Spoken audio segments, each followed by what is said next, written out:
Assalamualaikum warahmatullahi wabarakatuh. Salam sejahtera untuk kita semua. Asik berasa MC banget gak tuh aku ya kan? Selamat datang kembali di podcast Keluarga Siaga Live Boy. Boleh tepuk tangan. Seperti biasa masih bersama saya ya Mams Nikta Gina. Kita bakal ngobrol-ngobrol seputar isu-isu kesehatan secara santai aja, gak usah pusing-pusing ya kan. Udah siapin kopi, teh atau cemilan-cemilan biar kayaknya tuh lebih santai lagi mendengarkan kita semua yang ada di sini. Nah, kali ini pembahasan kita cukup pelik dan penting. Ini mengenai sesuatu yang memang lagi viral ya di masyarakat gitu. Penyakit aja bisa viral loh. Ini ngobrolin seputar monkeypox. Nah, pasti Mams udah oh iya tuh ada di WhatsApp keluarga saya. Aku ketika muncul nih cerita tentang monkeypox di grup keluarga aku itu ya udah kayak ini mau pandemi lagi. Ini tuh harus pakai masker. Wah, nanti makanya Mams perlu nonton, dengerin podcast Keluarga Siaga Live Boy ini biar gak simpang siur, biar tahu sebenarnya monkeypox itu apa gitu. Tapi sebelum saya memperkenalkan siapa yang akan menjadi expert dan juga bintang tamu untuk episode kali ini, saya juga mau mengingatkan dulu bahwa supaya Mams-Mams semuanya follow Instagramnya Lifeboy di @lifeboyid dan juga subscribe YouTube channelnya Lifeboy ID. Biar nanti kalau misalnya ada update terbaru seputar podcast Keluarga Siaga Lifeboy, Mams bisa langsung nonton dan bisa menjadi orang yang terdepan gitu. Aku udah dapet loh informasinya. Ini tuh ternyata begini. Wih, keren banget. Oke, langsung kita perkenalkan dulu bintang tamu dan juga expert yang akan menemani untuk topik hari ini tentang monkeypox. Ada seorang dokter penyakit dalam, Dr. Robert Sinto, spesialis penyakit dalam, konsultan penyakit tropik infeksi. Ya, itu dia, benar sekali. Selamat datang Dr. Robert. Terima kasih Kak Gina.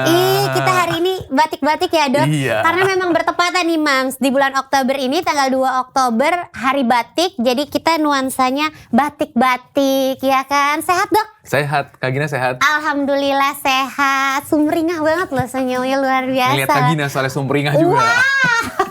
Oke, dan saya juga punya bintang tamu yang spesial. Ada Anissa Subandono. Hai. Anissa, nggak apa-apa. Iya, aku nggak baca grup WhatsApp kayaknya. Gak masalah. Ini kebetulan gara-gara aku pakai batik, terus ngeliat Dr. Robert, kok sama-sama batik ya. Nah, pas banget bulannya Oktober juga. Tidak apa-apa, yang penting kan nuansa di dalam hati tetap nasional. Betul, ya kan. Betul. Apa kabar Anissa? Alhamdulillah baik. Gina gimana Kak? Alhamdulillah, aku main panggil Anissa aja lagi ya. Gara-gara kayak akrib sama kakaknya Alisa Subandono, dulu kita main sinetron bareng ya. Iya betul. Gitu. Nah, sekarang kita akan ngobrol-ngobrol nih Mams. Jadi obrolan kita itu seputar monkeypox. Ini kayak kita awali dulu ya, mungkin banyak masyarakat juga yang masih belum tahu detail tentang si monkeypox ini. Jadi monkeypox itu sebenarnya apa ya Dok? Ya, jadi monkeypox itu penyakit cacar yang pertama kali pada tahun 50-an dilaporkan pada monyet coba.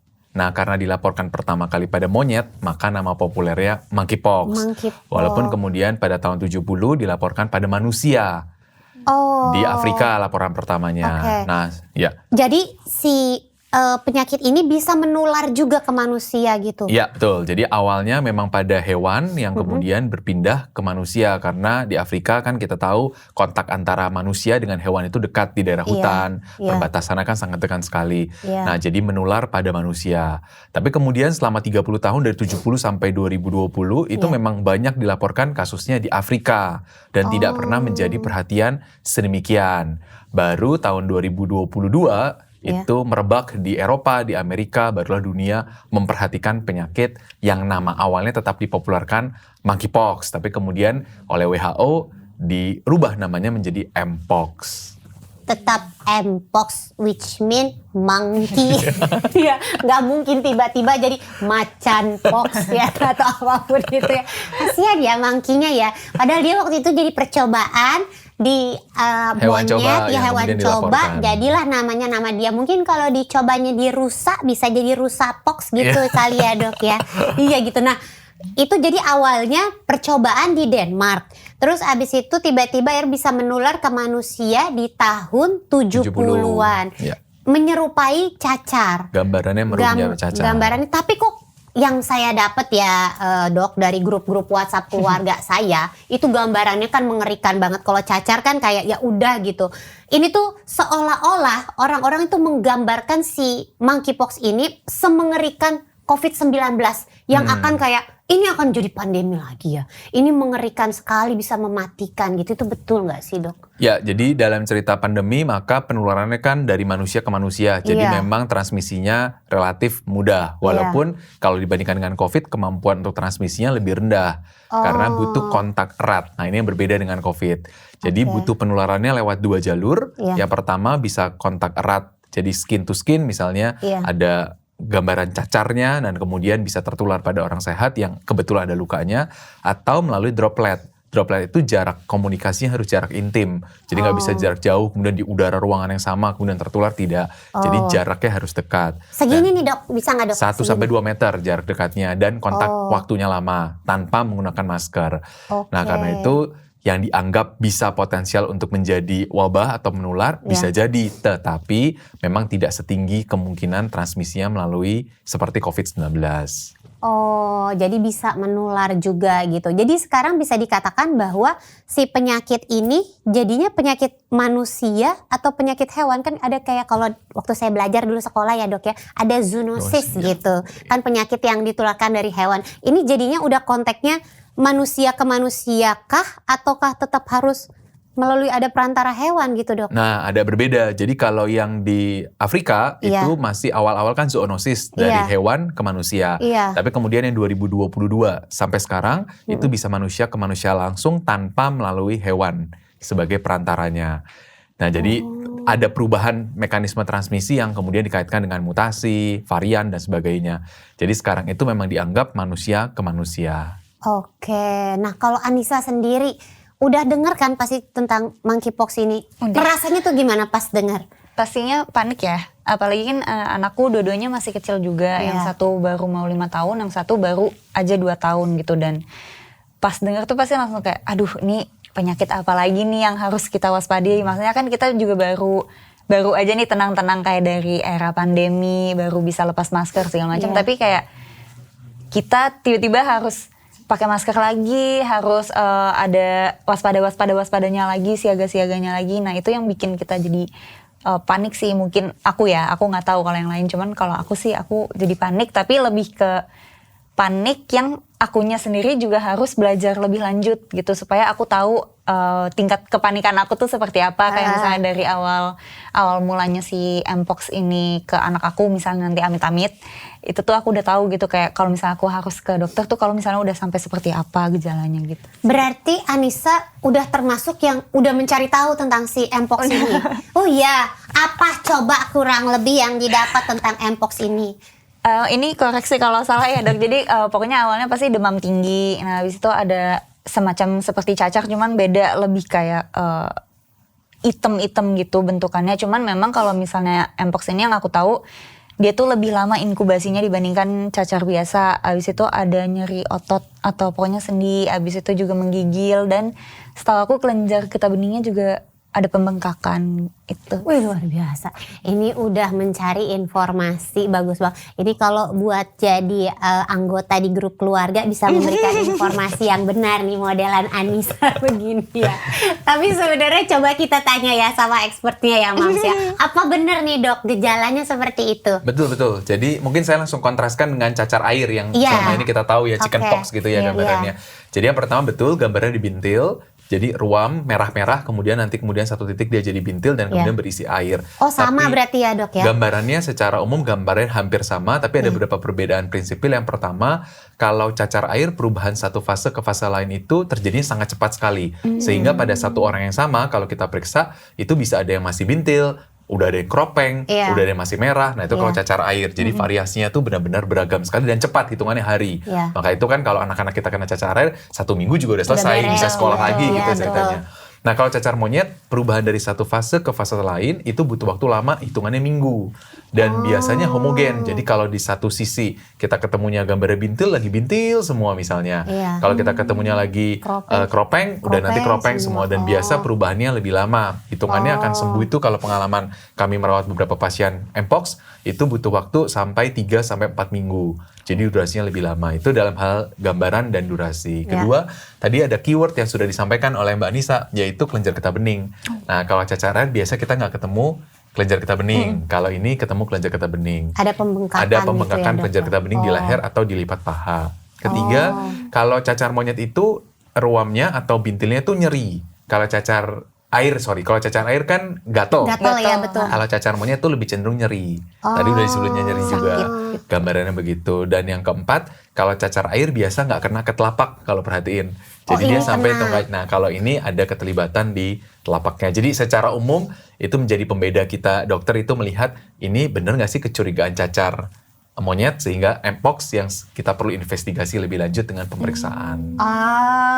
Gitu ya Moms ya. Jadi mudah-mudahan dapat informasi mengenai gambarannya. Jadi kalau ada anggota keluarganya Moms mungkin yang menunjukkan gejala-gejala, loh kok ini kayaknya mirip ya. Nah, sebaiknya langsung segera berkonsultasi. Siapa tahu kalau memang itu mpox bisa langsung dapat penanganan secepat mungkin gitu ya.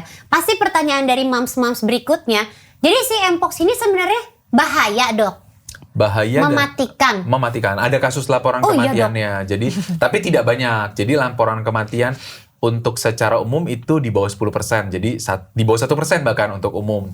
Tapi sekarang tuh kenapa naik lagi di WHO jadi trending, heboh lagi sampai diumumkan kembali sebagai kedaruratan global gitu ya, PHIC, karena ada mutasi atau strain baru dari mpox clade 1B yang laporannya lebih mematikan dibandingkan dengan clade sebelumnya. Karena itu Agustus lalu WHO kembali mengannounce ini sebagai Public Health Emergency of International Concern. Kan sebelumnya pernah tahun 2022, kemudian 2023 dicabut oleh WHO. Nah, 2004 di-announce lagi, 2024 di-announce lagi. Emang yang paling serem itu adalah ketika si virus-virus itu mulai bermutasi ya, Dok ya. Benar, padahal tadinya mungkin ya udah gitu aja, tapi akhirnya jadi kayak mereka jadi semakin kuat. Ada clade baru yang manifestasinya bisa berbeda lagi. Benar, dan udah sampai pula ke Indonesia. Ya, kalau yang secara umum sudah sampai di Indonesia, tapi yang untuk 1B belum, tapi sudah sampai di Thailand. Wah, gitu. Jadi bisa nggak usah sampai ke sini, jangan ada yang just tipin boleh nggak ke Indonesia ya nggak sih? Ngeri banget ya. Jadi yang versi seremnya itu udah sampai di Thailand gitu yang ya. dulu kan 2 ya, dan Indonesia tuh sudah mampu untuk mengkarakteristik sampai level gennya. Jadi sudah di WGS, diperiksa gennya. Dan ternyata yang semua di Indonesia yang bisa diperiksa, yang tahun 2023 itu clade 2. Clade 2 itu yang clade umum di Eropa dan Amerika. Nah, yang sekarang lagi jadi perhatian dunia lagi, itu clade 1B yang ada di Afrika, yang memang dulu udah lama di Afrika. Di luar Afrika baru dilaporkan di 2 negara, yaitu Sweden dan satu lagi Thailand. Aduh. Gitu. Gimana nih, Sah? Makin takut gak tuh dengarnya ya? Lumayan ya. Langsung, aduh kapan nih vaksin? Nah, itu dia pertanyaannya. Akan ada vaksin tuh, Dok? Sudah, bahkan Indonesia tuh termasuk maju. Jadi kita harus memuji pemerintah Indonesia karena Indonesia tuh satu dari negara di bahkan Southeast Asia yang melakukan vaksinasi. Dan kita sudah lakukan di tahun 2023, bulan Oktober vaksin pertama, vaksin keduanya bulan November. Kita sudah vaksin 495 subjek partisipan yang sudah mendapat vaksin di Jakarta. Kok saya belum dapat ya, Dok? Ya, karena memang prioritasnya diprioritaskan pada kelompok risiko tinggi yang menurut pemerintah masuk dalam kelompok risiko tinggi untuk mendapat vaksin, mendapat penyakit ini. Nah, kalau misalnya menurut Anissa sendiri nih, woro-woro atau informasi seputar mpox ini yang mungkin disampaikan dari pemerintah atau organisasi-organisasi kesehatan itu sudah cukup memadai belum? Udah cukup kayak dapet nggak ke keluarganya Nisa gitu? Dapat sih, karena aku sendiri juga akhirnya kan bisa cari tahu tentang mpox itu. Jadi menurutku udah sangat dapat, cuman memang karena mungkin di sini juga lagi nggak terlalu tinggi juga kasusnya, jadi kan nggak sebanyak itu nih informasi yang kita bisa tahu atau update-nya seperti apa. Kayak misalnya yang udah terkena sekarang berapa, habis itu kasusnya yang mematikannya seperti apa, yang kayak era pandemi awal-awal seperti itu. Cuman sekarang menurut aku cukup, karena takutnya kalau misalnya lebih banyak lagi kita sendiri jadi makin jadi panik. Pusing ya. Iya benar. Makin imunnya turun, makin stres, nanti sakit juga. Iya sih, dan banyak orang Indonesia tuh sekarang udah rasanya kayak Sudahlah, udah banyak banget penyakit kemarin tuh udah abis pandemi segala macam. Sekarang udah kayak udah deh terserah deh mau ada penyakit gitu ya nggak sih dok? Banyak nggak sih orang tuh jadi kayak apatis lah jadinya. Iya, jadi kayak gitu kan. Padahal mungkin ini salah satu yang ya perlu diwaspadai juga, cuman mungkin rasa takutnya nggak perlu yang sampai seberlebihan itu kali ya dok ya.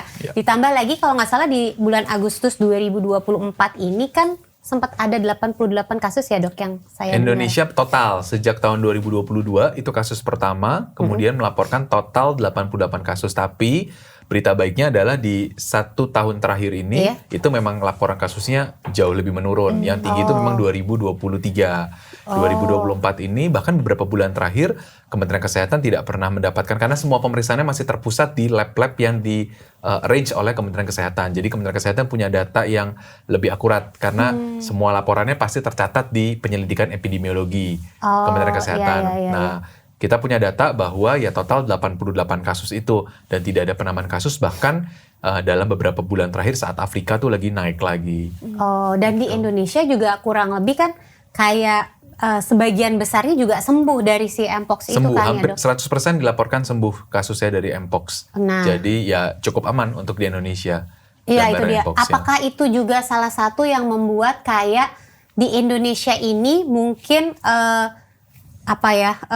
urgensinya jadi nggak terlalu gimana banget dari pemerintah Indonesia, karena mungkin kasus yang Mpox ini banyak yang sembuh, terus mungkin juga tidak sedarurat COVID-19 atau gimana gitu dok? Tapi sebenarnya pemerintah tuh sangat concern sekali. Bahkan direktorat dari Kementerian Kesehatan yang mengurus masalah surveillance itu menjadikan Mpox itu menjadi sesuatu yang menjadi perhatian. Karena kan apalagi dunia juga concern perhatian. Dan sampai sekarang dunia masih meminta setiap negara untuk melaporkan jumlah kasusnya secara rutin. Jadi pemerintah sangat aware sekali dan berusaha supaya ini tidak menjadi kemana-mana gitu, peningkatan kasusnya bisa menjadi lebih terbatas. Karena itu jadi pemerintah banyak lakukan tindakan, lakukan surveillance, pemerintah mendeploy pemeriksaan reagen. Jadi kalau dulu kita pernah COVID itu susah reagen kasarnya untuk tahu pemeriksaan ini COVID atau bukan. Sekarang itu Mpox kita jauh lebih siaga. Jadi thanks kita belajar banyak lah dari cerita COVID. Jadi pemerintah sekarang sudah menunjuk lab-lab yang tersebar hampir di seluruh Indonesia untuk bisa melakukan Mpox-nya. Kemudian beberapa kali itu kita mengundang dinas kesehatan, puskesmas untuk menjadi aware dengan penyakit ini. Jadi dokter-dokternya dibekali. Kemudian obat juga, walaupun kasusnya beberapa kelompok yang berat itu atau risiko berat itu harus dapat obat antivirusnya, dan antivirusnya itu antivirus spesifik yang bukan antivirus umum yang ada. Pemerintah sudah impor, jadi kita sudah punya obatnya juga. Jadi kalau diperlukan kita punya. Dan terakhir vaksin juga pemerintah sudah kerjakan. Jadi kalau saya lihat apa yang dikerjakan oleh pemerintah saat ini jauh lebih siap menghadapi pandemi ini dibanding kita yang sama-sama belajar kehebohan sebuah pandemi kan. Kita baru era ya pada waktu COVID itu kan. Jadi sekarang itu akses seperti COVID itu kan vaksinnya itu juga dapatnya dari hubungan dengan luar negeri, bisa mendapat akses vaksin yang Mpox ini gitu. Jadi kita sudah punya lebih banyak kesiapan untuk menghadapi pandemi ya, salah satunya ya kan antisipasi Mpox ini. Wih, luar biasa Indonesia. Berarti bisa dibilang pandemi kemarin itu menjadi satu hikmah ya buat kita semua, termasuk juga buat Indonesia gitu. Jadi ketika mungkin ada wabah atau ada virus baru apa segala macam, jadi sudah lebih sigap, udah lebih kayak one step ahead gitu, jadi selangkah lebih maju untuk mencegah terjadi seperti yang kemarin itu gitu ya. Seru ya ngobrol-ngobrol tentang Mpox ini. Nanti kita ngobrol lagi Mams, jangan kemana-mana, nanti Dr. Robert dan juga Anissa bakal memberikan penjelasan-penjelasan yang lebih seru lagi. Nanti kita kembali lagi tetap di podcast Keluarga Siaga Live Boy ya.